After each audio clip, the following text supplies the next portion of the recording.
O apartheid foi um dos regimes de discriminação mais cruéis no mundo.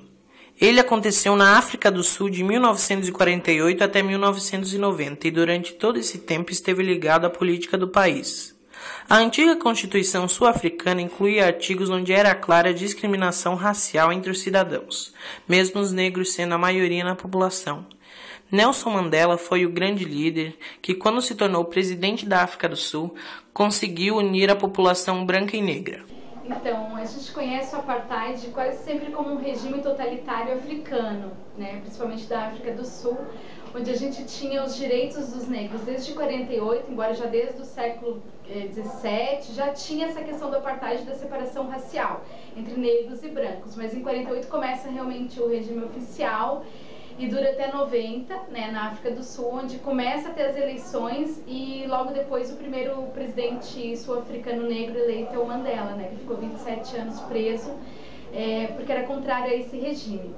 Então, no apartheid a gente tem questões que são determinadas pela cor das pessoas. Então, os negros não poderiam casar oficialmente, não poderiam, tem vários espaços da cidade onde eles não poderiam circular, não tinham direito a voto. Então, era uma questão assim bem complicada de uma minoria branca que determinava toda uma questão de uma grande maioria negra, principalmente pela questão racial. Hoje nós podemos atualizar esse conceito para as questões do Brasil e de vários outros países onde a gente continua tendo a mesma segregação racial, pela questão das classes sociais, pela questão dos direitos, até pela questão das cotas, que vem minimizar um pouco essa questão histórica que os negros não tiveram acesso. Quando a gente teve o período de escravatura aqui, os negros não tinham acesso à escola. Então eles só foram ter bem depois, por isso também a gente tem uma defasagem também social, política e econômica, que agora tenta-se resgatar um pouco dessa questão. A filosofia vai olhar isso aí sobre o olhar do totalitarismo mesmo e da desumanidade que esse regime, que esse poder que alguns países se deram, né, de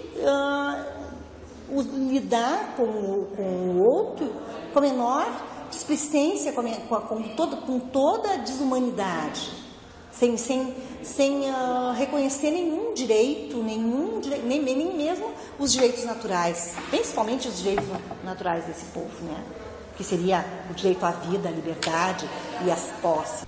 Essa situação de apartheid, né, ou seja, de separação, eu acho que quando a gente se refere aqui no Brasil à situação que foi na África do Sul e nos Estados Unidos, a gente fica muito espantado, né, com aquele tipo de relação e leis, né, que separam negros e brancos, mas eu não vejo que isso seja uma situação muito diferente da situação brasileira, né? No Brasil, de uma certa forma, a gente vive uma situação de apartheid, né, onde a maioria da população negra é pobre, mora nas favelas. Se a gente for nos shoppings, nos lugares que tem serviço na cidade, a gente vai ver que os serviços de limpeza, a maioria é realizado por pessoas negras. A gente vai nas universidades, a gente vai ver que a maioria dos estudantes que estão lá dentro são estudantes brancos. Então, o Brasil ele tem uma ideologia arracialista, né? Ou seja, de que aqui no Brasil não existem diferenças entre os grupos étnicos, né? Isso foi uma ideologia construída durante muito tempo. Então, a gente se tem uma ideia de que existe uma igualdade racial no Brasil, só que essa ideia ela é uma ideia falaciosa, né? É uma mentira que a gente foi, aos poucos, sendo forçado, de uma certa maneira, a acreditar. Aqui no Brasil, de uma certa forma, a coisa foi tão bem feita que não se precisou usar dessa violência assim explícita, né? Mas, ao mesmo tempo, existe uma situação que só hoje, né, a abolição da escravidão, a gente viveu 400 anos de escravidão no Brasil, que acabou oficialmente em 1888, e só hoje a gente está vendo, faz uns 10 anos mais ou menos, que está havendo políticas específicas para a população negra no Brasil, né? políticas inclusivas. Então isso que já deveria ter sido feito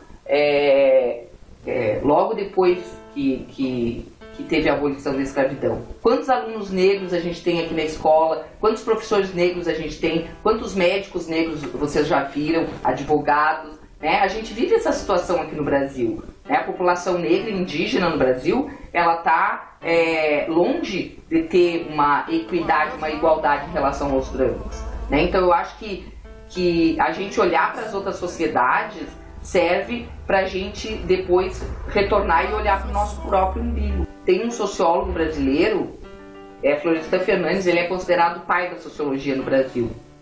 E ele vai dizer que o brasileiro tem preconceito de ter preconceito. E eu acho que essa é uma definição muito boa. A gente acha que a gente não tem preconceito, vê sempre os outros como errados e não olha para a nossa própria prática.